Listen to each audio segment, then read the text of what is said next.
Mi propia hija, junto con su amiga médica y el esposo abogado de esta, pusieron una carpeta frente a mí.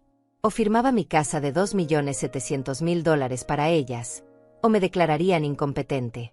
Así de simple. Así de cruel.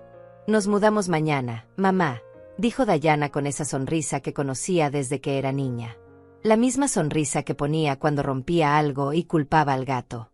Pero ahora no había gato que culpar. Solo yo, su madre de 70 años, sentada a la mesa del comedor donde había servido miles de desayunos, donde había curado sus rodillas raspadas, donde había celebrado cada uno de sus logros. Camila, su amiga médica, ajustó sus lentes y habló con esa frialdad que solo los profesionales saben fingir. Señora Chávez, hemos evaluado su situación. Los olvidos, la confusión con las fechas, la dificultad para manejar las finanzas. Todo apunta a un deterioro cognitivo progresivo. Mentira. Yo sabía perfectamente qué día era. Sabía cuánto dinero tenía en cada cuenta. Sabía exactamente cuánto había gastado en la educación de mi hija, en sus caprichos, en sus errores. Pero me quedé callada, con las manos sobre el regazo, fingiendo ser la anciana frágil que ellas necesitaban que fuera. Claudio, el esposo abogado, desplegó documentos como si fueran cartas de póker. Esto es por su propio bien, señora. La casa es demasiado grande para usted. Los gastos de mantenimiento son excesivos. Necesita cuidados especializados que solo una residencia puede proporcionar. Residencia. Qué palabra tan elegante para decir asilo. Qué forma tan refinada de decir que querían deshacerse de mí. El contrato de venta ya está listo, continuó Claudio, señalando una línea marcada con una X amarilla. Solo necesitamos su firma aquí. Todo está arreglado. Los compradores pagarán en efectivo. $2.700.000 que serán administrados por Diana para garantizar su bienestar futuro. Mi bienestar futuro. Como si ellos supieran que era lo mejor para mí. Como si 40 años trabajando como administradora no me hubieran enseñado a leer entre líneas de cualquier contrato. Miré a mi hija. Sus ojos evitaban los míos. Sus manos temblaban ligeramente mientras sostenía su taza de café. El café que yo había preparado. En mi cocina. En mi casa. La casa que su padre y yo habíamos comprado cuando ella apenas gateaba. La casa donde habíamos construido cada sueño, donde habíamos guardado cada memoria. ¿Y si me niego?, pregunté con la voz más débil que pude fingir. Los tres intercambiaron miradas. Una comunicación silenciosa que me confirmó lo que ya sospechaba. Esto no era una propuesta. Era un ultimátum. Camila fue quien respondió. En ese caso, nos veríamos obligados a iniciar un proceso de interdicción. Tengo toda la documentación médica necesaria para demostrar su incapacidad mental. Sería un proceso doloroso para todos, especialmente para usted. Proceso doloroso. Como si esto no lo fuera ya. Mamá, por favor, dijo Diana, y por un momento pensé que había recuperado a mi niña. Solo queremos cuidarte.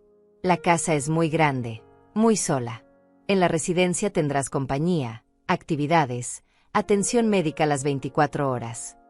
Compañía. Como si 50 años de matrimonio con su padre no me hubieran enseñado a valorar la soledad elegida sobre la compañía forzada. Observé sus rostros.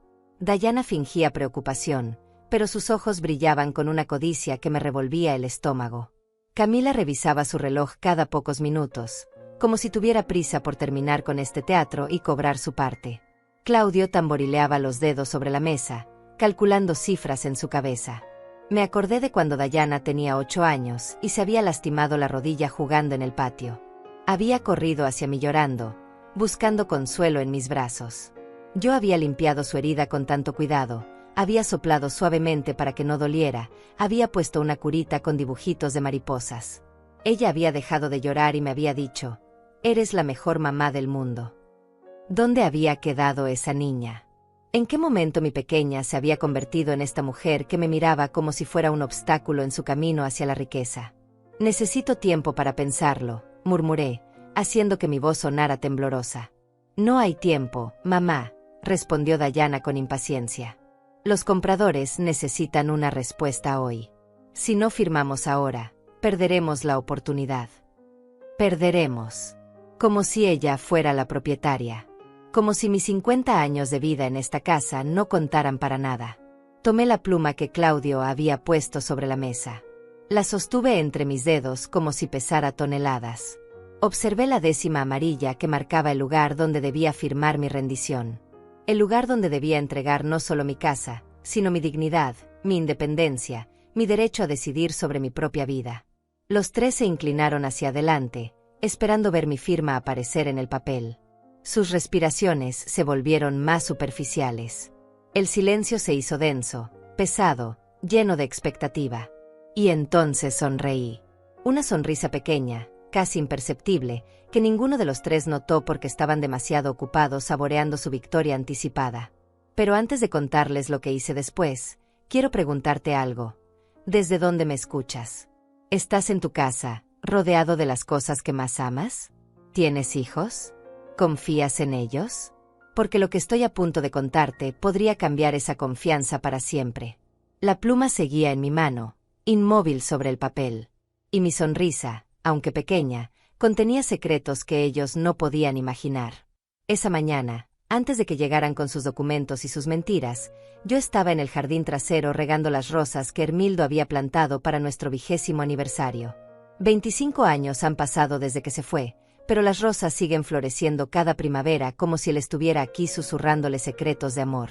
Cada gota de agua que caía sobre los pétalos me recordaba sus manos cuidadosas preparando la tierra, mezclando el abono, eligiendo el lugar perfecto donde cada planta recibiría la luz exacta que necesitaba.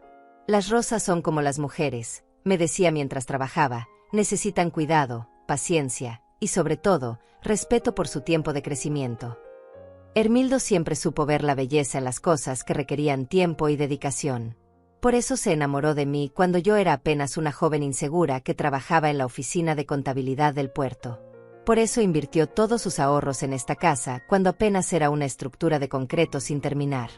Algún día, me prometía, esta será la casa más hermosa del barrio, y tú serás la mujer más feliz que viva en ella. Cumplió su promesa. Durante 30 años trabajamos juntos para convertir esta casa en nuestro refugio. Cada habitación cuenta una historia. El comedor donde celebramos el primer cumpleaños de Dayana. La sala donde ella dio sus primeros pasos. La cocina donde preparamos miles de comidas familiares, donde planeamos vacaciones, donde discutimos el futuro de nuestra hija.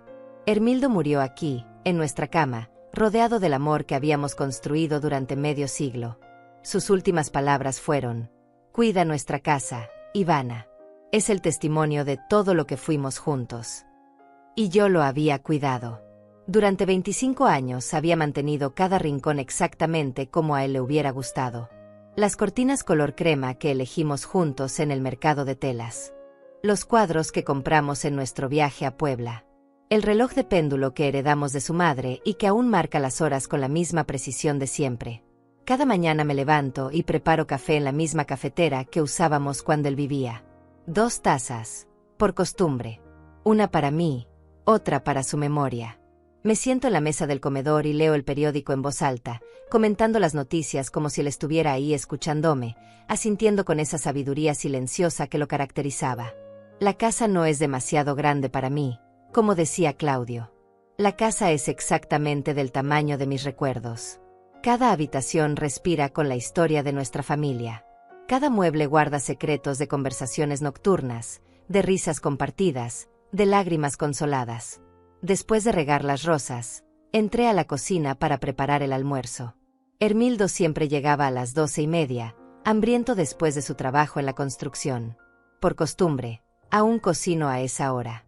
Hoy preparé su plato favorito, arroz con pollo al estilo que aprendí de su madre, con un toque de comino y cilantro fresco. Mientras cocinaba, revisé mentalmente las cuentas del mes.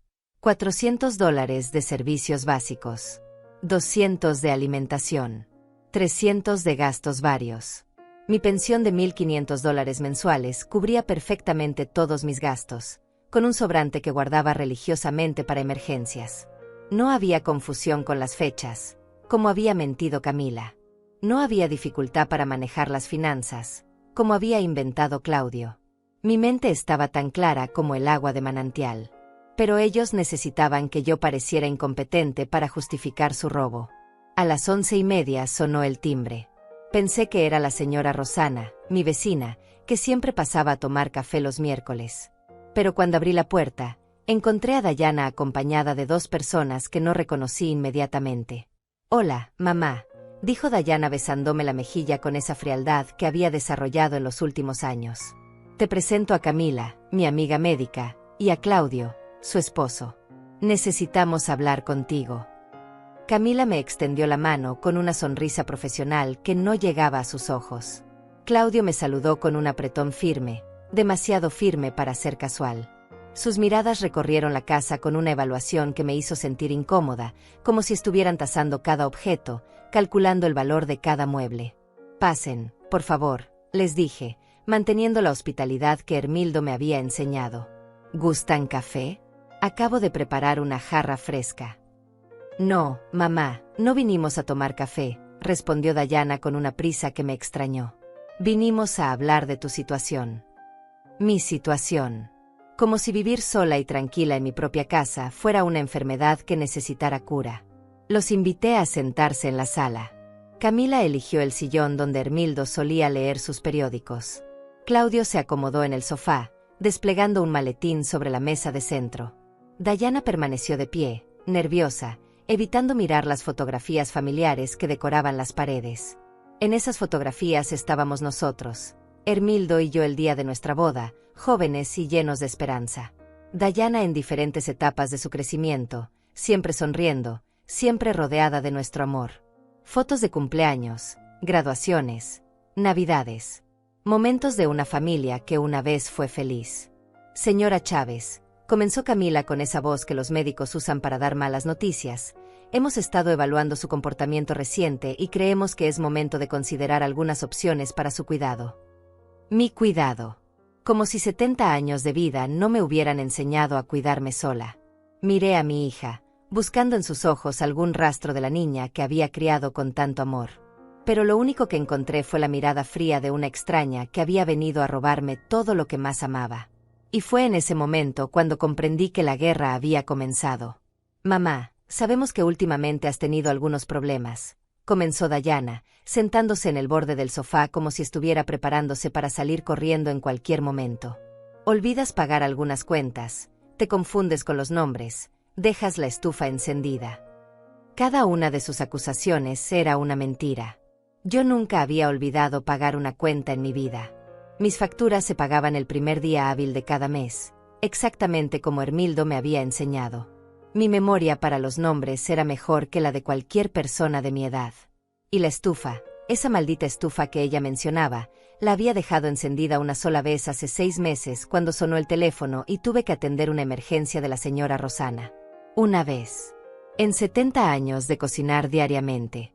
Pero para Dayana, eso se había convertido en evidencia de mi deterioro mental. «No recuerdo haber tenido esos problemas», respondí con la voz más débil que pude fingir. Era importante que creyeran que estaba perdiendo la batalla antes de que comenzara realmente. Camila se inclinó hacia adelante, adoptando esa postura que los médicos usan para parecer comprensivos. «Señora Chávez, es normal que los pacientes con deterioro cognitivo no sean conscientes de sus síntomas. Es parte de la enfermedad. Por eso es tan importante que las familias intervengan a tiempo». Pacientes. Enfermedad. Intervención. Cada palabra era un clavo en el ataúd de mi independencia. «He traído algunos documentos», intervino Claudio, abriendo su maletín con la precisión de un cirujano. «Como abogado de la familia, mi deber es proteger los intereses de todos, especialmente los suyos, señora Chávez». Abogado de la familia. Cuando yo no recordaba haber contratado ningún abogado. Cuando nadie me había consultado si necesitaba representación legal.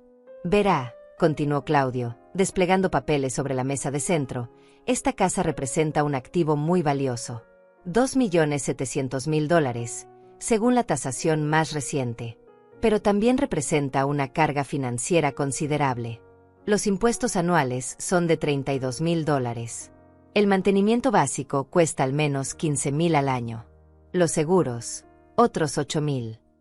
Cifras. Siempre reducían todo a cifras, como si el valor de una casa se midiera solo en dinero y no en recuerdos. Con su pensión de $1,500 mensuales, agregó con una sonrisa que pretendía ser comprensiva, es matemáticamente imposible que pueda sostener estos gastos. Está viviendo de sus ahorros, y al ritmo actual, se quedará sin dinero en menos de 3 años. Mentira. Mis ahorros estaban intactos. Mi pensión cubría perfectamente mis gastos porque yo sabía vivir con lo necesario. Pero ellos estaban construyendo una narrativa de crisis financiera para justificar su robo. Además, añadió Camila, vivir sola en una casa tan grande presenta riesgos significativos. Una caída en las escaleras, un problema cardíaco sin nadie cerca para ayudar, un incendio que podría haberse evitado con supervisión adecuada. Riesgos. Todo era riesgo para ellos. Excepto el riesgo de dejarme sin hogar, sin dignidad, sin razones para vivir. Por eso hemos encontrado la solución perfecta, dijo Dayana con un entusiasmo fingido que me hizo sentir náuseas. Hay una residencia hermosa a las afueras de la ciudad. Villa Esperanza se llama. Tiene jardines, actividades recreativas, atención médica permanente. Podrás hacer amigas, participar en talleres, tener una vida social activa. Villa Esperanza.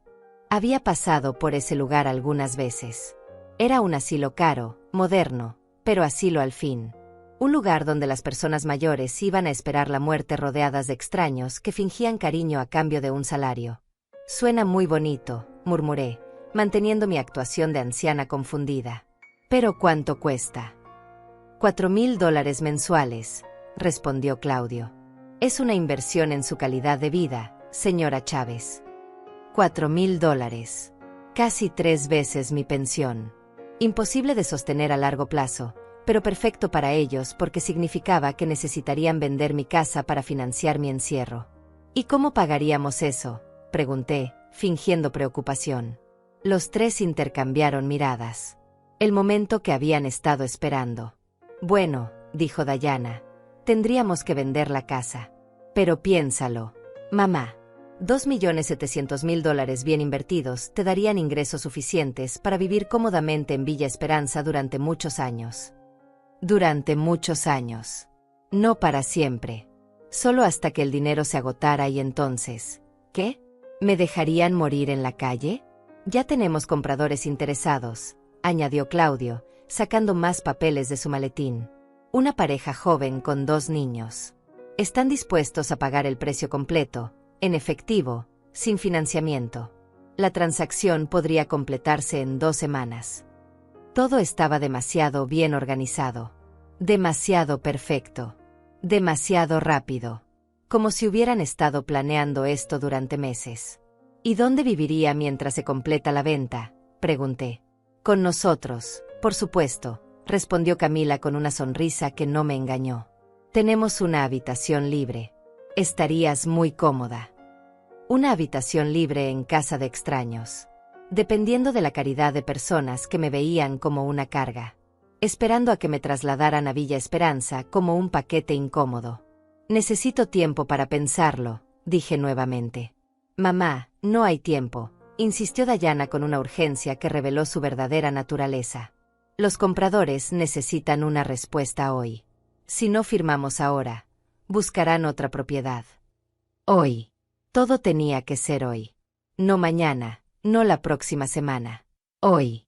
Como si mi vida entera, mis 70 años de existencia, pudieran decidirse en una tarde. Miré alrededor de mi sala. Las cortinas que Hermildo y yo habíamos elegido juntos. El sofá donde habíamos visto crecer a Dayana. La mesa donde habíamos jugado cartas durante años. Los libros que habíamos leído, las plantas que habíamos cuidado, los recuerdos que habíamos construido piedra sobre piedra. Y ellos querían que renunciara a todo eso por una habitación en una residencia donde moriría rodeada de extraños. Está bien, dije finalmente, con la voz quebrada de una mujer derrotada. Si ustedes creen que es lo mejor para mí, confío en su criterio. Los 3 suspiraron de alivio. Dayana hasta sonrió genuinamente por primera vez en años. No sabían que acababan de caer en mi trampa. Perfecto, mamá, dijo Dayana, sacando una pluma dorada de su bolso con una velocidad que me confirmó que todo había estado planeado desde antes. Sabía que entenderías que esto es lo mejor para ti. Lo mejor para mí. Como si alguna vez en los últimos 5 años hubiera preguntado qué era lo que yo realmente quería. Claudio desplegó el contrato sobre la mesa de centro con la ceremonia de quien está acostumbrado a cerrar tratos importantes. El papel era grueso, oficial, lleno de sellos y firmas que ya habían sido colocadas. Solo faltaba la mía. Aquí está todo explicado, dijo Claudio, señalando párrafos que obviamente esperaba que yo no leyera. La venta por $2.700.000, los gastos de cierre, la comisión inmobiliaria, todo calculado al centavo. Pero yo sí leí. Cada línea. Cada cláusula. 40 años trabajando en administración no habían sido en vano. Y lo que vi me hizo hervir la sangre. La casa se vendería por $2.700.000, cierto. Pero después de gastos administrativos, comisiones legales, honorarios de gestión y otras invenciones creativas, el monto que quedaría para mi cuidado era de apenas $1.800.000. $900.000 desaparecían en gastos que serían distribuidos entre mis queridos familiares y sus cómplices. $900.000. El precio de mi traición. ¿Todos estos gastos son normales?, pregunté, fingiendo confusión mientras señalaba las cifras. Completamente normales, mintió Claudio sin pestañear. Las transacciones inmobiliarias tienen muchos costos asociados. Impuestos, notarios, inspecciones, seguros. Todo está dentro de los parámetros legales. Legales, quizás, pero éticos, jamás. Camila se acercó a mí con una expresión de falsa compasión. Señora Chávez, sé que esto es abrumador. Es normal sentirse confundida ante decisiones tan importantes. Por eso estamos aquí, para guiarla y protegerla. Protegerla. La palabra más obscena que había escuchado en toda mi vida. Además, añadió Dayana, piensa en la libertad que tendrás. Ya no te preocuparás por reparaciones, por jardines, por mantener esta casa tan grande. En Villa Esperanza todo estará resuelto para ti. Todo estará resuelto. Como si yo fuera una niña incapaz de tomar mis propias decisiones. Tomé la pluma que Dayana me ofrecía. Sentí su peso entre mis dedos. Una pluma dorada, cara, del tipo que usan los abogados para firmar contratos importantes. Qué irónico que fuera el instrumento de mi propia destrucción. ¿Y si cambio de opinión después de firmar?, pregunté con la voz temblorosa de una anciana asustada. Los tres se tensaron. Una pregunta que no esperaban. Mamá, una vez que firmes, la venta será irreversible, dijo Dayana con una paciencia forzada. Los compradores depositarán el dinero mañana mismo. No podemos hacerlos esperar. Mañana mismo. ¿Qué prisa tenían por deshacerse de mí? Pero si me siento incómoda en la residencia, podría buscar otro lugar, insistí. Claudio y Camila intercambiaron una mirada rápida, casi imperceptible. Pero yo la vi. Por supuesto, mintió Claudio. Su bienestar es lo más importante. Si Villa Esperanza no resulta adecuada, buscaremos alternativas. Alternativas. Seguramente más baratas, hasta que el dinero se agotara completamente. Hay solo una cosa más, dijo Camila, sacando una carpeta adicional de su bolso. Dada su situación cognitiva, creemos que sería prudente que Dayana maneje la administración de sus fondos. Es solo una precaución, para asegurar que su dinero se use correctamente en su cuidado. Ahí estaba. El golpe final. No solo querían mi casa, sino también el control total sobre el dinero de la venta. Yo me convertiría en una indigente dependiente de la caridad de mi propia hija. ¿Eso significa que yo no podría tomar decisiones sobre mi propio dinero?, pregunté. Significa que no tendría que preocuparse por esas cosas, respondió Dayana con una sonrisa que se suponía tranquilizadora. Yo me encargaría de todo. Los pagos de la residencia, sus gastos personales, sus medicinas. Usted solo tendría que disfrutar de su nueva vida. Mi nueva vida. En una jaula dorada donde cada centavo que gastara sería decidido por la hija que me había traicionado. Acerqué la pluma al papel. La punta tocó la línea marcada con la décima amarilla. Los tres contuvieron la respiración. El silencio se hizo tan denso que podía escuchar los latidos de mi propio corazón. Y entonces los miré. Uno por uno. Dayana con sus ojos brillantes de codicia. Camila con su sonrisa profesional que ocultaba su complicidad en el robo. Claudio con su expresión de satisfacción anticipada. ¿Saben qué es lo más triste de todo esto?, dije, manteniendo la pluma inmóvil sobre el papel. Se miraron entre ellos, confundidos por mi pregunta. Lo más triste, continué, es que realmente creían que era tan tonta como para no darme cuenta de lo que estaban haciendo. Y entonces sonreí. Una sonrisa pequeña, casi dulce, que no correspondía para nada con la situación. La sonrisa de una mujer que tenía un secreto.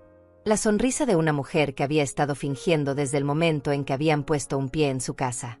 La sonrisa de una mujer que acababa de decidir la guerra total. Pero van a darme una semana, ¿verdad?, pregunté con la voz más frágil que pude fingir.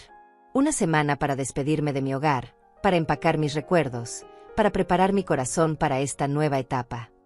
Los tres asintieron aliviados, creyendo que mi sonrisa había sido solo un momento de nostalgia senil. Por supuesto, mamá, dijo Dayana. Tómate el tiempo que necesites. Una semana es perfecto. Una semana. 7 días. 168 horas. Tiempo más que suficiente para destruir sus vidas. Tan pronto como sus coches desaparecieron por la esquina, me quité la máscara de anciana frágil que había estado usando durante toda la tarde. Mis pasos se volvieron firmes, mi espalda se enderezó, y mi mente se aclaró como el agua después de una tormenta. Tenían razón en una cosa, yo había sido administradora durante 40 años. Pero lo que no sabían era qué tipo de administradora había sido. Caminé hacia el estudio que Hermildo había construido para mí en el segundo piso. Durante 25 años había mantenido esa habitación exactamente como la dejé el día que me jubilé.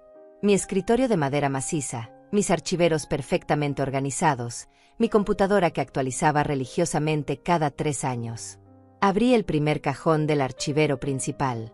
Ahí estaban todos los documentos que había estado guardando durante décadas. No por nostalgia, sino por precaución. Cuando trabajas 40 años manejando dinero de otras personas, aprendes que los papeles son tu mejor defensa contra las mentiras. El primer expediente que saqué era el de Dayana. Desde que cumplió 18 años había estado pidiendo dinero prestado. Para la universidad, $45,000. Para su especialización médica, $38,000. Para el enganche de su primer departamento, $52,000. Para su coche, $23,000. Préstamos que siempre prometía devolver cuando me establezca, cuando empiece a ganar más, cuando arregle mi situación financiera. Promesas que se habían convertido en humo. Total adeudado por Dayana, con intereses calculados al 5% anual, $243,800. Pero eso no era todo. Saqué el segundo expediente. Hace 3 años, cuando Dayana se había casado con su primer esposo, un arquitecto que resultó ser un ludópata, había venido a llorarme que él había perdido los ahorros de ambos en póker online. Necesitaba $75,000 para pagar sus deudas o perdería su licencia médica. Por supuesto, se los presté. Por supuesto, nunca me los devolvió. $75,000 más, con intereses, $93,200. Total de deuda de Dayana conmigo, $337,000. Pero aún había más. El expediente de gastos familiares me hizo sonreír con amargura. Cada vez que Dayana había tenido una crisis, que era aproximadamente cada 6 meses, yo había estado ahí. Reparaciones de su coche, gastos médicos, vacaciones que necesitaba para desestresarse, ropa para impresionar a sus colegas. Pequeñas cantidades que ella consideraba insignificantes, pero que yo había documentado meticulosamente. $500 aquí, $1,000 allá, $2,000 para una emergencia inventada. $48,000 adicionales en ayudas familiares durante los últimos 10 años. Gran total adeudado por mi querida hija, $385,000. Encendí mi computadora y abrí la hoja de cálculo donde había estado registrando cada centavo durante décadas. Cada préstamo tenía fecha, monto, propósito y testigos. Cada ayuda familiar estaba documentada con recibos y fotografías de los mensajes de texto donde Dayana me pedía el dinero. 40 años manejando presupuestos corporativos me habían enseñado que la diferencia entre una empresa exitosa y una quebrada era la documentación. Y yo había documentado todo. Tomé el teléfono y marqué un número que tenía memorizado desde hacía 15 años. Dolores Torres, abogada. ¿En qué puedo ayudarle? Dolores, soy Ivana Chávez. ¿Recuerdas que siempre me decías que si algún día necesitaba ayuda legal, no dudara en llamarte? Ivana, por supuesto que te recuerdo. ¿Qué puedo hacer por ti? Dolores había sido mi compañera de trabajo durante mis últimos 10 años en la empresa. Una mujer inteligente, honesta, que se había especializado en derecho familiar después de jubilarse. Más importante aún, una mujer que conocía mi carácter y sabía que si le estaba llamando, era por una razón muy seria. Necesito que vengas a mi casa mañana temprano. Tengo una situación familiar que requiere asesoría legal urgente. ¿Estás bien? ¿Te encuentras en peligro? No físicamente, pero están tratando de robarme mi casa usando documentos médicos falsos. Tengo pruebas de todo. Un silencio del otro lado de la línea. Luego, la voz firme de una abogada que había visto de todo en sus 40 años de carrera. Estaré ahí a las 8 de la mañana. Ivana, no firmes nada hasta que yo llegue. Ya es demasiado tarde para eso. Pero tengo un plan. Después de colgar, marqué otro número. Este me lo había dado la señora Rosana hace 2 años, cuando había tenido problemas con unos familiares que trataron de estafarla. Pacheco Investigaciones. Habla Severino. Señor Pacheco, me comunicó con usted la señora Rosana Dainais. Necesito contratar sus servicios. ¿En qué puedo ayudarle, señora? Necesito que investigue a 3 personas, Dayana Chávez, Camila Ortega y Claudio Salazar. Quiero saber todo sobre sus finanzas, sus deudas, sus propiedades, sus problemas legales. Todo. ¿Cuándo necesita la información? Ayer. Pero como eso es imposible, conformémonos con mañana por la noche. Será costoso. Este tipo de investigación profunda cuesta alrededor de $5,000. Sonreí. $5,000. Una fracción de lo que ellos querían robarme. Señor Pacheco, si hace bien su trabajo, le pagaré $10,000. Y si encuentra algo realmente jugoso, serán 15,000. En ese caso, señora, comenzaré inmediatamente. Colgué y me recosté en mi silla. Por primera vez en semanas, me sentí como la mujer que había sido durante 40 años de trabajo, competente, organizada, implacable. Abrí mi laptop personal y comencé a redactar un documento que tituló Análisis financiero de préstamos familiares no reembolsados, periodo 2001 a 2024. 40 páginas de documentación meticulosa. Cada préstamo, cada favor, cada emergencia inventada. Con fechas, montos, propósitos declarados y evidencia fotográfica de los mensajes donde Dayana me pedía dinero. Al final del documento, agregué una sección que me llenó de particular satisfacción: cálculo de intereses moratorios según la legislación vigente. Si Dayana quería jugar sucio, le enseñaría cómo se juega realmente sucio. Al terminar de imprimir los documentos, eran las 11 de la noche. Me serví una copa del vino que Hermildo y yo guardábamos para las ocasiones especiales. Esta definitivamente calificaba como especial. Brindé sola, hacia la fotografía de mi esposo que siempre mantenía sobre mi escritorio. Hermildo, mi amor, creo que te habría gustado ver esto. Tu esposa suave y obediente está a punto de convertirse en la pesadilla de quienes quisieron aprovecharse de ella. Mañana comenzaría la verdadera guerra. Y esta vez, yo tenía todas las armas. A las 8 en punto de la mañana siguiente, Dolores Torres tocó mi puerta. A sus 65 años, seguía siendo la mujer impecable que recordaba de nuestros años de trabajo. Traje gris perfectamente planchado, cabello plateado recogido en un moño elegante, maletín de cuero que había visto mejores días pero que aún irradiaba autoridad profesional. Ivana, te ves terrible, fue lo primero que me dijo después de abrazarme. ¿Cuándo fue la última vez que dormiste? Anoche dormí perfectamente, por primera vez en semanas. Mentí. La verdad era que había pasado toda la madrugada organizando documentos, preparando mi estrategia, calculando cada movimiento como en una partida de ajedrez donde las piezas eran personas reales y las apuestas eran mi dignidad. Dolores se sentó en el mismo sillón donde Camila había estado el día anterior. La diferencia era abismal. Donde la falsa médica irradiaba hipocresía calculada, Dolores emanaba competencia profesional genuina. Cuéntame todo, dijo, sacando una grabadora digital de su maletín. Y no omitas ningún detalle. Durante la siguiente hora le relaté cada palabra de la emboscada del día anterior. Dolores tomaba notas constantemente, deteniéndome cada pocos minutos para hacerme preguntas precisas. Específicamente qué dijo sobre tu supuesto deterioro cognitivo, mencionó algún examen médico que respaldara su diagnóstico, el contrato especificaba quién manejaría los fondos de la venta. Cuando terminé mi relato, Dolores se quedó en silencio durante varios minutos, revisando sus notas. Ivana, lo que me describes es un caso textbook de abuso financiero de ancianos. Tienen los elementos clásicos: presión temporal, aislamiento de la víctima, documentación médica dudosa y beneficiarios directos manejando la transacción. Eso significa que puedo detenerlos. Significa que podemos enviarlos a prisión si hacemos esto correctamente. Su sonrisa era la de un depredador que acababa de oler sangre. Pero primero necesito ver esos documentos que preparaste anoche. Le mostré mis 40 páginas de documentación financiera. Dolores las revisó con la minuciosidad de una cirujana, asintiendo ocasionalmente, sonriendo en ciertos párrafos, silbando suavemente cuando llegó a los totales.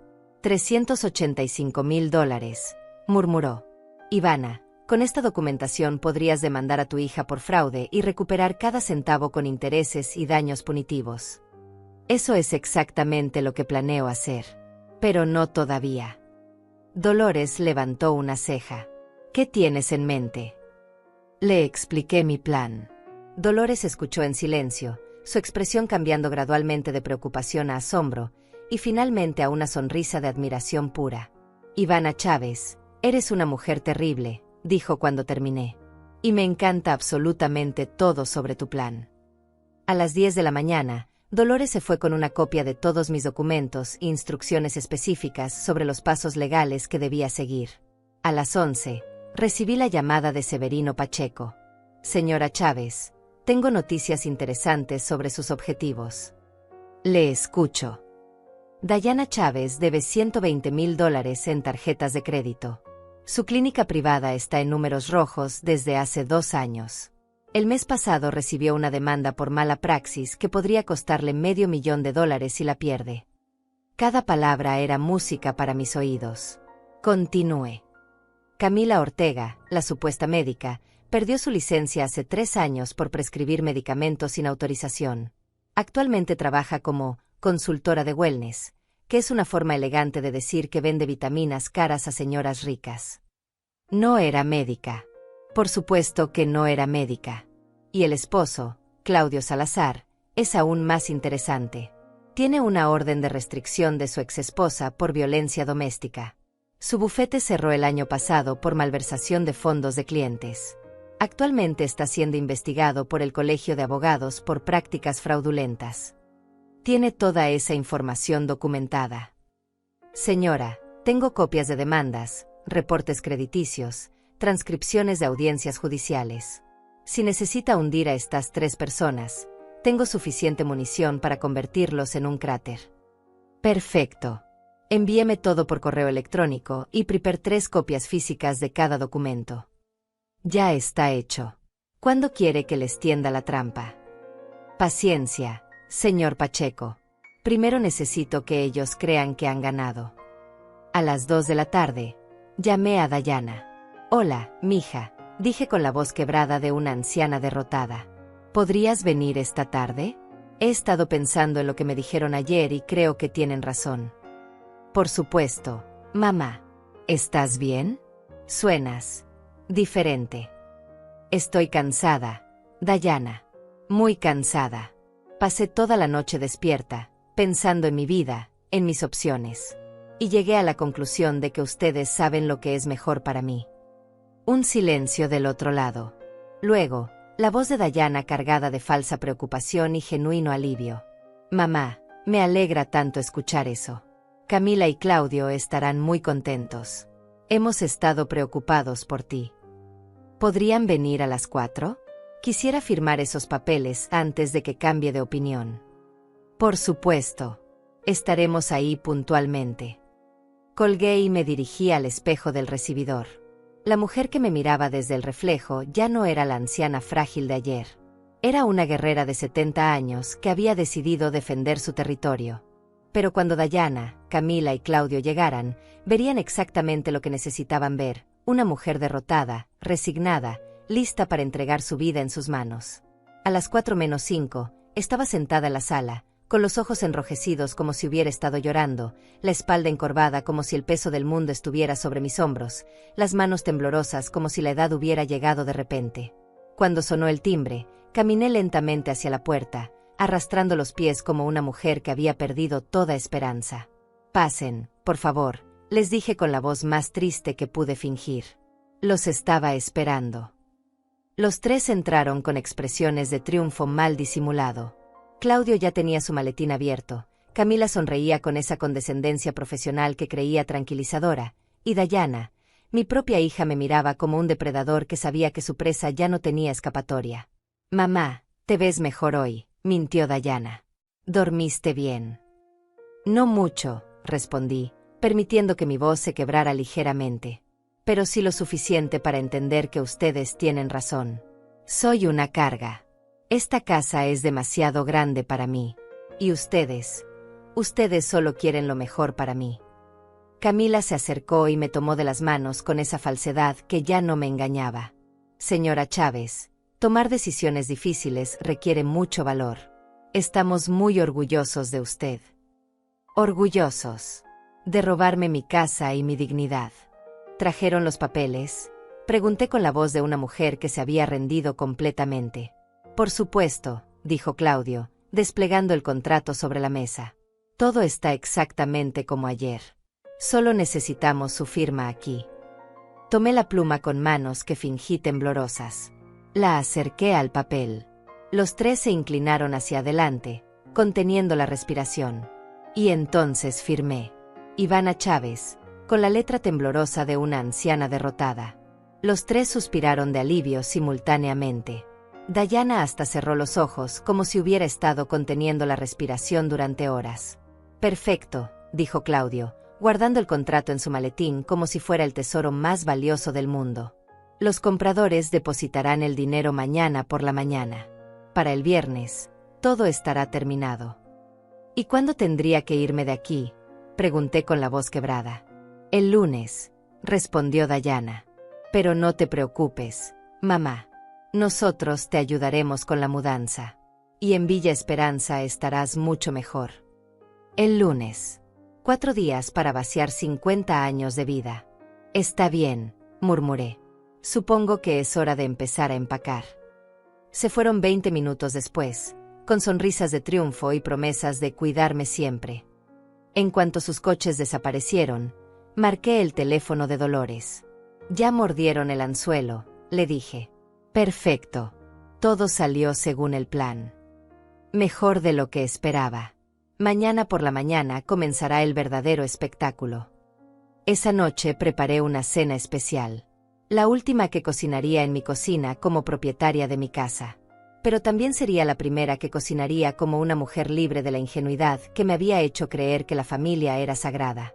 El viernes por la mañana, mientras Dayana, Camila y Claudio celebraban la supuesta venta de mi casa en algún restaurante caro, yo estaba sentada en mi cocina desayunando tranquilamente con Severino Pacheco. El investigador privado había llegado a las 7 con una caja llena de documentos y una sonrisa que prometía venganza. «Señora Chávez, espero que tenga el estómago fuerte para lo que voy a mostrarle», dijo mientras abría la caja. «Sus familiares y sus socios son aún peores de lo que imaginábamos». «Enséñeme todo», respondí, sirviéndole más café. «Ya nada puede sorprenderme». Qué equivocada estaba. Severino desplegó sobre mi mesa del comedor una colección de documentos que parecía el expediente de una organización criminal. Fotografías, reportes crediticios, transcripciones de conversaciones, registros bancarios obtenidos de fuentes que prefería no conocer. «Empecemos con su hija», dijo, abriendo la primera carpeta. «Dayana Chávez no solo debe $120,000 en tarjetas de crédito. También debe $80,000 a prestamistas privados que no son precisamente conocidos por su paciencia». Me mostró fotografías de Dayana entrando y saliendo de casinos, recibos de apuestas por cantidades obscenas, registros de transferencias bancarias a casas de juego online. «Su hija es adicta al juego, señora Chávez. y está en una espiral descendente que la llevará a la bancarrota total en menos de 6 meses. Adicta al juego. Mi niña pequeña, que una vez lloraba cuando perdía un juego de damas conmigo, ahora apostaba miles de dólares en una sola mano de póker. Pero eso no es lo peor, continuó Severino. La demanda por mala praxis que mencioné ayer es por la muerte de una paciente. Una mujer de 40 años que murió después de que su hija le prescribiera un medicamento al que la paciente era alérgica. Su hija sabía de la alergia. Está en el expediente médico. Sentí que el aire se me escapaba de los pulmones. Mi hija no era solo una estafadora. Era potencialmente una asesina negligente. La familia de la víctima está pidiendo $2 millones en daños punitivos, agregó Severino. Y según mis fuentes en el juzgado, tienen un caso sólido. $2 millones. Casi exactamente el precio de mi casa. Ahora, la supuesta médica Camila Ortega, continuó, abriendo la segunda carpeta. No solo perdió su licencia médica. La perdió porque estaba vendiendo recetas falsas de narcóticos a adictos. Estuvo 6 meses en prisión antes de que su abogado consiguiera reducir los cargos a un delito menor. Me mostró fotografías de Camila esposada, siendo escoltada fuera de un tribunal. La misma mujer que había estado en mi sala fingiendo evaluar mi capacidad mental había sido arrestada por tráfico de drogas. Actualmente está siendo investigada por el Servicio de Inmigración, agregó Severino. Aparentemente, su matrimonio con Claudio Salazar fue arreglado para obtener la ciudadanía. Ella es de Colombia y su visa de turista expiró hace 4 años. ¿Y el esposo?, pregunté, aunque ya temía la respuesta. La tercera carpeta era aún más gruesa que las anteriores. Severino la abrió con la ceremonia de alguien que está a punto de revelar su mejor evidencia. Claudio Salazar es una obra maestra de la corrupción profesional, dijo con admiración siniestra. En los últimos 5 años ha sido demandado por 6 clientes diferentes por malversación de fondos. Ha perdido 4 de esos casos y debe un total de $350,000 en restituciones. Me mostró copias de sentencias judiciales, órdenes de embargo, reportes de investigaciones del Colegio de Abogados. Su bufete cerró después de que se descubriera que había estado usando dinero de cuentas de custodia para pagar sus gastos personales. Básicamente, robaba el dinero que los clientes depositaban para gastos legales. Y la orden de restricción de su exesposa. Ah, esa es mi parte favorita, sonrió Severino con malicia. No fue solo violencia doméstica. También la amenazó con matarla si revelaba que él había estado falsificando documentos legales. La exesposa tiene grabaciones de esas amenazas. Grabaciones. La palabra mágica que había estado esperando escuchar. Severino, necesito que consiga esas grabaciones.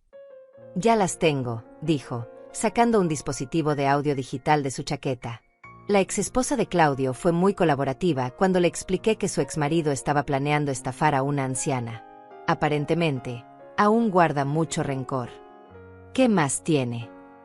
Lo mejor para el final, dijo, sacando una última carpeta. Anoche instalé dispositivos de escucha en el restaurante donde fueron a celebrar. Tengo 3 horas de conversación grabada donde discuten exactamente cómo van a dividir el dinero de la venta de su casa, cómo van a mantenerla sedada en el asilo, y qué van a hacer cuando usted muera. Sentí un frío que me recorrió desde la cabeza hasta los pies. ¿Qué van a hacer cuando muera? Severino presionó el botón de reproducción. La voz de mi hija llenó mi cocina, clara como el cristal. Una vez que esté en Villa Esperanza, podremos controlar completamente su medicación. Camila conoce a algunos enfermeros que pueden asegurarse de que se sienta cómoda. Y cuando finalmente pase a mejor vida, nosotros ya seremos los únicos beneficiarios de su testamento. La voz de Camila respondió, ¿cuánto tiempo crees que tomará? Con los sedantes adecuados, podríamos acelerar el proceso natural. 6 meses, tal vez menos. Y luego la voz de Claudio, lo importante es que parezca natural. Una anciana frágil que simplemente no pudo adaptarse al cambio. Nadie hará preguntas. Detuve la grabación. Mis manos temblaban, pero esta vez no era actuación. Mi propia hija estaba planeando matarme. Hay más, dijo Severino gentilmente. Pero creo que ya he escuchado suficiente. No, dije con una voz que no reconocí como mía. Quiero escuchar todo. Durante la siguiente hora escuchamos cómo discutían los detalles de mi asesinato con la frialdad de quien planea unas vacaciones. Habían calculado que con $2,5 millones de la venta, más los 500,000 de mi seguro de vida, tendrían suficiente para pagar las deudas de Diana y establecer un nuevo negocio en otro estado. Habían planeado mudarse a Florida, donde Claudio podría ejercer bajo una identidad ligeramente modificada. Camila conseguiría un trabajo en una clínica privada donde no verificarían demasiado cuidadosamente sus credenciales. Diana abriría una nueva práctica médica, lejos de las demandas por mala praxis. Mi muerte no era solo el final de su problema inmediato. Era el comienzo de sus nuevas vidas. Señora Chávez, dijo Severino cuando terminó la grabación, esto va más allá del fraude. Están conspirando para cometer asesinato. Necesitamos llamar a la policía inmediatamente. No, respondí con una calma que me sorprendió a mí misma. Todavía no. Perdón. Llamar a la policía ahora significaría que podría negar todo, conseguir abogados, desaparecer la evidencia. Necesito que se condenen con sus propias acciones. ¿Qué tiene en mente? Sonreí. La misma sonrisa que había usado 2 días antes, pero ahora cargada con el peso de la verdad absoluta sobre las personas que había amado. Voy a darles exactamente lo que quieren, pero no de la manera que esperan. Tomé el teléfono y marqué el número de Diana. Hola, mija, dije con la voz quebrada de una anciana asustada. ¿Podrías venir esta tarde? He estado empacando mis cosas y me siento muy confundida. No sé qué hacer con tantos recuerdos. Por supuesto, mamá. Estaremos ahí a las 3. Gracias, mi niña. No sé qué haría sin ustedes. Colgué y miré a Severino. A las 3 de la tarde, mi querida familia vendrá a ayudarme con mis últimos preparativos. Y será la última vez que pongan un pie en esta casa como personas libres. El investigador sonrió con la expresión de un hombre que había visto mucha maldad en su carrera, pero que seguía disfrutando cuando la justicia estaba a punto de triunfar. Señora Chávez, va a ser un placer ver cómo destruye a estas 3 sabandijas. Tenía razón. Iba a ser un placer. Un placer que había estado esperando durante 70 años de ser demasiado buena, demasiado confiada, demasiado ingenua para ver la maldad hasta que me escupía en la cara. Pero eso se había acabado para siempre. A las 3 en punto de la tarde del lunes, el día que supuestamente debía abandonar mi casa para siempre, Diana, Camila y Claudio tocaron mi puerta con la puntualidad de verdugos que llegan a una ejecución programada. Pero cuando abrí la puerta, algo en mi expresión los hizo detenerse. Ya no era la anciana frágil y derrotada que habían visto durante toda la semana. Era una mujer de 70 años que había recuperado completamente su poder. Pasen, les dije con una voz que no habían escuchado antes. Firme, clara, cargada de una autoridad que los hizo intercambiar miradas nerviosas. Entraron lentamente, como animales que perciben un peligro que no pueden identificar. Sus ojos recorrieron la sala y fue entonces cuando se dieron cuenta de que algo había cambiado drásticamente. La casa estaba completamente vacía. No solo empacada. Vacía. Las cortinas que Hermildo y yo habíamos elegido juntos habían desaparecido. Los muebles donde habían celebrado su victoria una semana antes ya no estaban. Las fotografías familiares que habían decorado las paredes durante décadas habían sido removidas. En el centro de la sala, sobre el piso de mármol que ahora se veía desnudo y frío, había una sola mesa plegable y una silla. Y sobre esa mesa, un sobre blanco. ¿Qué pasó aquí?, preguntó Diana con una voz que intentaba sonar preocupada, pero que no podía ocultar el pánico creciente. Siéntense, les dije, señalando el piso. O mejor dicho, acomódense como puedan. Ya no hay sillas para ustedes. Los 3 permanecieron de pie, mirándome como si hubiera perdido la razón. Mamá, ¿qué hiciste?, insistió Diana. ¿Dónde están todas tus cosas? ¿Dónde están nuestras cosas? Nuestras cosas. Interesante elección de palabras. Oh, mis cosas están perfectamente seguras, respondí, caminando hacia la mesa y tomando el sobre. Pero supongo que se están preguntando sobre el contrato que firmaron la semana pasada. Claudio dio un paso hacia adelante, su expresión cambiando de confusión a alarma. El contrato está perfectamente válido. Usted firmó voluntariamente la venta de la propiedad por $2,700,000. Cierto. Asentí. Firmé un contrato de venta. Pero hay un pequeño detalle que olvidaron verificar. Abrí el sobre y saqué un documento oficial. El papel crujió en el silencio absoluto de la sala vacía. Este es el certificado de venta de la propiedad ubicada en el 1247 de la Avenida Esperanza. Vendida el viernes pasado por $2.700.000, en efectivo, a la señora Dolores Torres. Los tres se quedaron paralizados. Camila fue la primera en encontrar su voz. Eso es imposible. El contrato que usted firmó nos daba autoridad exclusiva para manejar la venta. ¿En serio?, pregunté con falsa ingenuidad. Déjeme revisar eso. Saqué del sobre una copia del contrato que habían traído. El mismo que Claudio había preparado con tanto cuidado, lleno de cláusulas que pensaban que yo no entendería.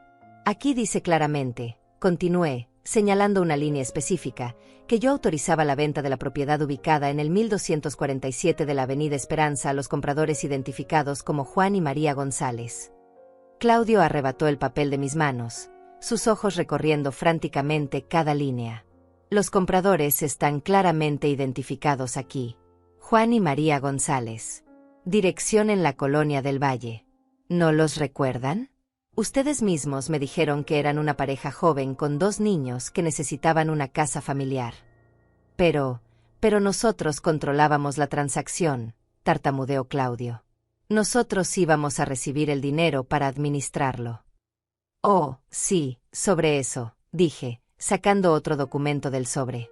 Juan y María González intentaron contactarlos durante toda la semana para coordinar la compra. Pero curiosamente, el número de teléfono que Claudio les proporcionó no existía.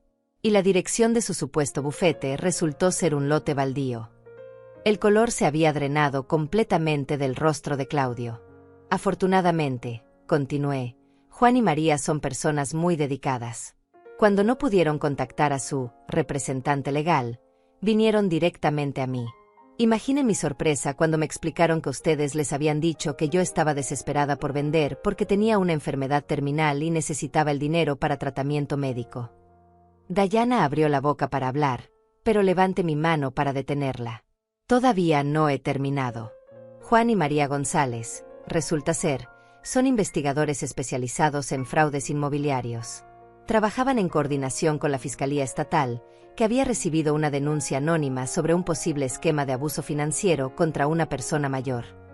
Camila se tambaleó ligeramente. Claudio parecía haber dejado de respirar. La Fiscalía estuvo muy interesada en saber que una médica, sin licencia, estaba proporcionando evaluaciones falsas de capacidad mental para facilitar transacciones inmobiliarias fraudulentas. Saqué del sobre una tercera serie de documentos. Aquí tengo copias de todos los reportes crediticios de los tres. Las demandas pendientes. Los antecedentes penales. Las deudas con prestamistas privados. Todo muy interesante.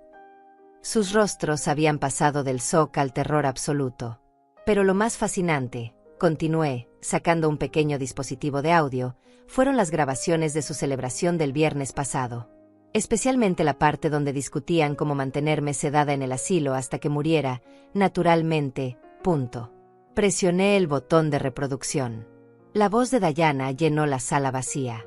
Una vez que esté en Villa Esperanza, podremos controlar completamente su medicación. Claudio se abalanzó hacia mí, pero se detuvo cuando vio que yo no estaba sola. Severino Pacheco emergió de la cocina, acompañado por 2 oficiales de policía en uniforme. Señora Chávez, dijo uno de los oficiales, estos son los individuos mencionados en su denuncia. Sí, oficial. Dayana Chávez, mi hija, quien conspiró para defraudarme y posteriormente asesinarme. Camila Ortega, quien se hizo pasar por médica para proporcionar documentación falsa sobre mi supuesta incapacidad mental. Y Claudio Salazar, quien preparó documentos legales fraudulentos y coordinó todo el esquema. Mamá, por favor, gritó Dayana, corriendo hacia mí con lágrimas que ahora sí parecían genuinas. No sabía lo que estaba haciendo. Estoy desesperada. Los prestamistas me van a matar si no les pago. Debiste haber pensado en eso antes de planear mi muerte, respondí con una frialdad que me sorprendió a mí misma. Los oficiales comenzaron a leer sus derechos mientras los esposaban. Camila lloraba histéricamente en español, rogando que no la deportaran. Claudio mantenía un silencio hosco, calculando probablemente sus opciones legales. Pero Dayana no dejaba de mirarme, como si finalmente estuviera viendo a su madre por primera vez en décadas. ¿Cómo?, susurró mientras la oficial ajustaba las esposas en sus muñecas. ¿Cómo supiste todo esto? 40 años trabajando en administración me enseñaron que la gente siempre revela sus verdaderas intenciones cuando cree que no hay consecuencias. Y 70 años de vida me enseñaron que la familia no se define por la sangre, sino por la lealtad. Los oficiales los escoltaron hacia la puerta. Justo antes de salir, Dayana se volteó una última vez. Mamá, soy tu hija. ¿Realmente vas a permitir que vaya a prisión? La miré durante un largo momento. La niña que había criado, que había educado, que había amado incondicionalmente durante 42 años. La misma niña que había planeado matarme por dinero. Dayana, dije con la voz más triste que había usado en toda esta pesadilla, tú dejaste de ser mi hija el momento en que decidiste que mi vida valía menos que mi dinero. Se la llevaron llorando. Cuando la puerta se cerró, me quedé sola en mi casa vacía con Severino y Dolores, quien había llegado minutos antes para presenciar el final del drama. ¿Se siente bien?, preguntó Dolores, poniendo una mano gentil en mi hombro. Miré alrededor de la sala donde había vivido los mejores años de mi vida. Vacía de muebles, pero extrañamente llena de una paz que no había sentido en meses. Me siento libre, respondí. Por primera vez en años, me siento completamente libre. Pero aún quedaba una cosa por hacer. Saqué de él sobre el último documento. El verdadero contrato de venta de mi casa. Había mentido sobre una cosa. La casa no había sido vendida a Dolores Torres. Había sido donada a una fundación que ayudaba a mujeres mayores víctimas de abuso financiero familiar. En memoria de Hermildo Chávez, quien siempre creyó que una casa debía ser un refugio, no una trampa. 3 meses después de ver a mi propia hija esposada y llevada hacia una patrulla policial, me encontré sentada en la terraza de mi nuevo hogar, una pequeña casa frente al mar en Puerto Vallarta, viendo el atardecer más hermoso que había contemplado en décadas. Dolores Torres estaba sentada a mi lado, compartiendo una botella de vino mientras leíamos las noticias del juicio que había concluido esa misma semana. 12 años para Dayana, 8 para Camila, 15 para Claudio, leyó Dolores en voz alta desde su tablet.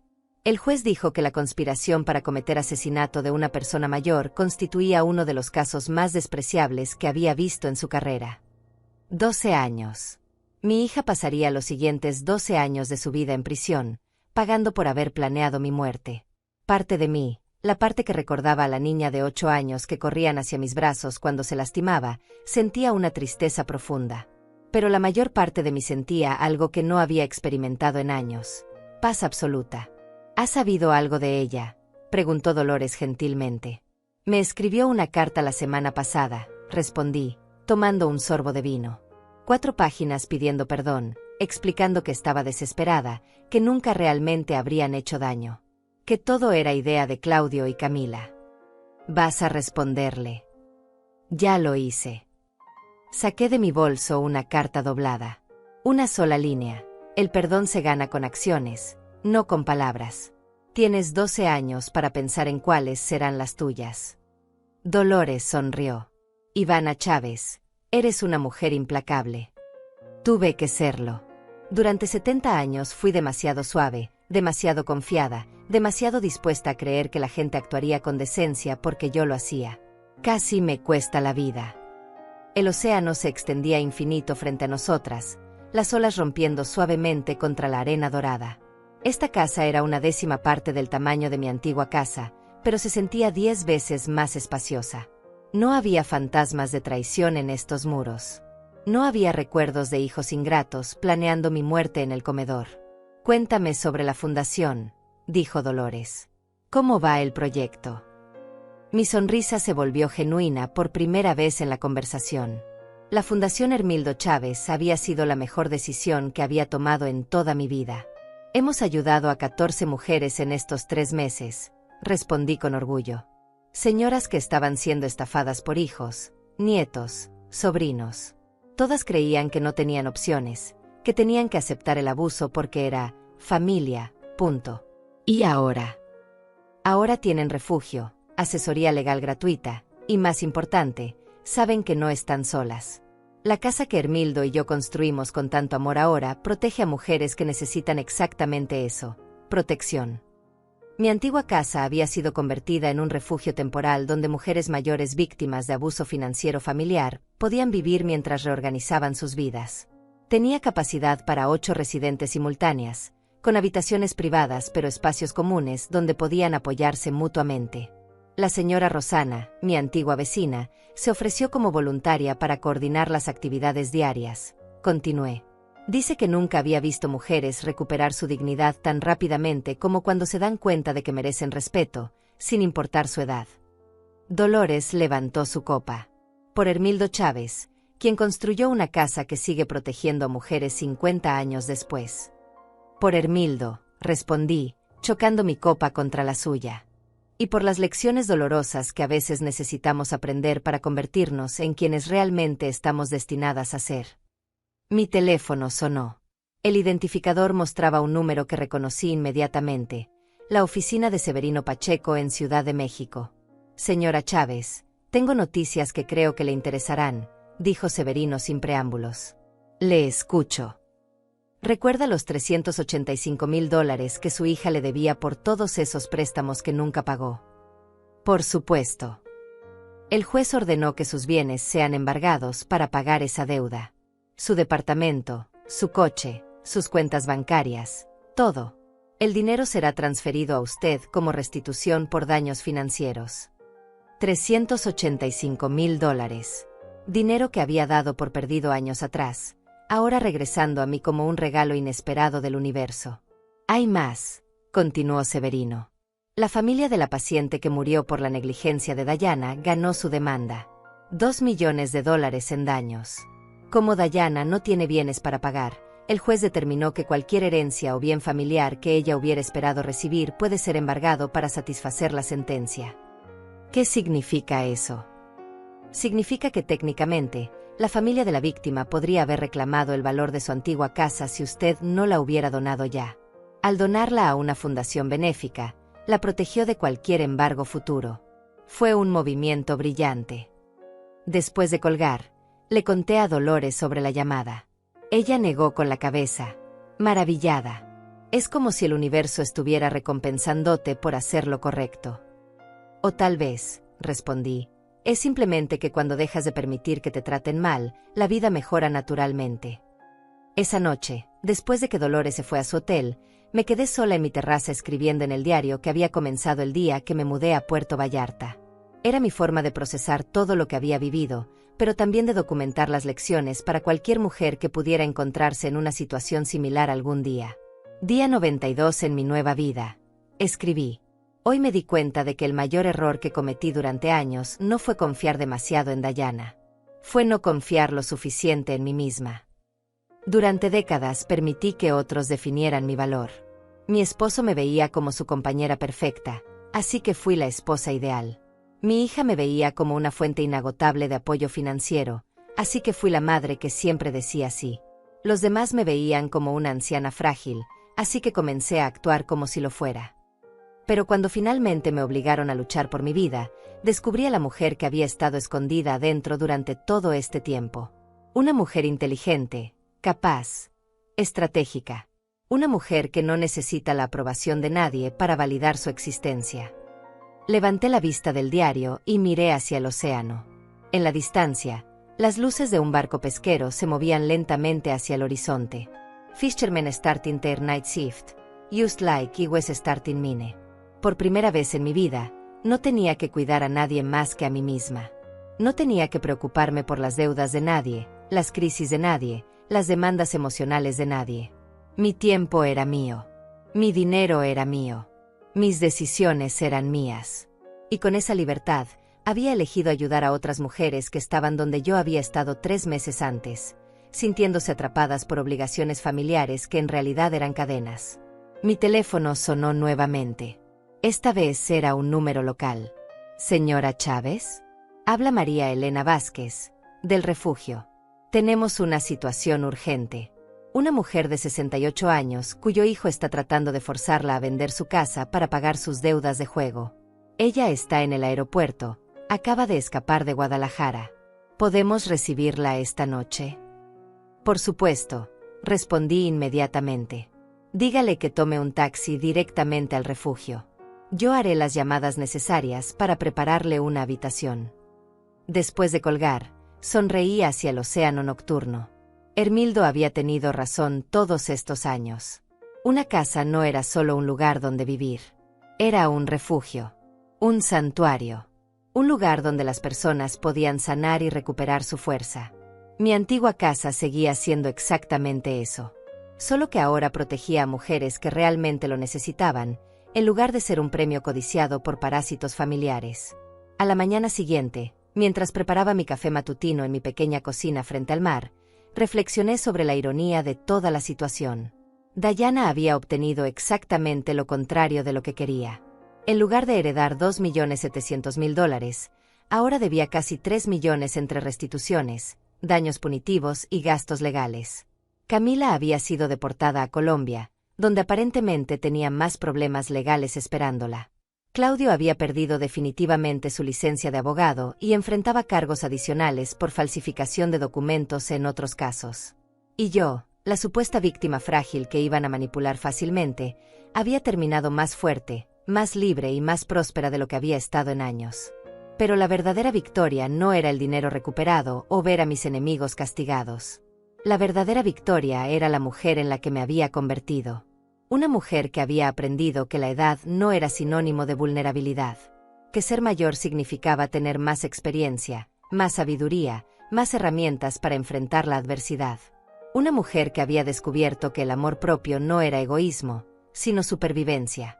Esa tarde, mientras caminaba por la playa recogiendo caracolas, pensé en todas las mujeres que en ese momento estaban viviendo lo que yo había vivido. Sintiéndose atrapadas por hijos manipuladores, parejas abusivas, familiares codiciosos que veían su vulnerabilidad como una oportunidad. Por eso la Fundación Hermildo Chávez era más que un refugio. Era un símbolo. Una declaración de que las mujeres mayores no eran presas fáciles. Eran guerreras con décadas de experiencia, y cuando se las acorralaba, eran más peligrosas de lo que cualquier depredador podía imaginar. El sol se puso lentamente sobre el Pacífico, tiñendo el cielo de colores que ningún artista podría replicar.